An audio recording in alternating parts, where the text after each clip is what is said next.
nagrema sa heart ko. Kasi during that time, may mga moment ako sa buhay natin. Alam niyo yung mga anak ng pastor, no? Tawag nga dyan, PKA, Pastor's Kid. But in other term, pasaway kids. Diba? So may mga moment ka na ba, hindi ka nagbabasa ng Bible, sabi sa akin, tas meron akong mga worries sa buhay, sabi nung friend, ka-office mate kong Christian, basahin mo lang yung Philippians chapter 4. Sabi ko, ano yun?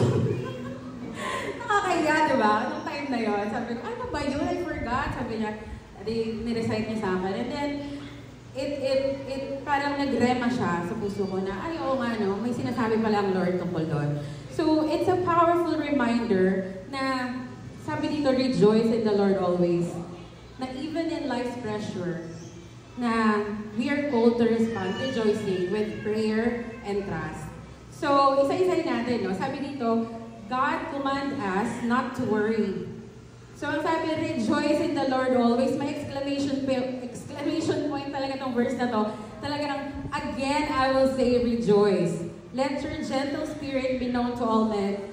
The Lord is near. So, ilagyan natin ng context para medyo maramdaman natin kung saan nagagaling yung message. Now, during this time, Paul, if I'm not mistaken, was in prison.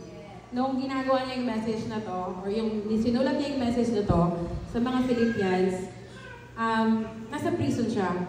But then, nagawa niya magsabihin na, rejoice in the Lord. The Lord is near.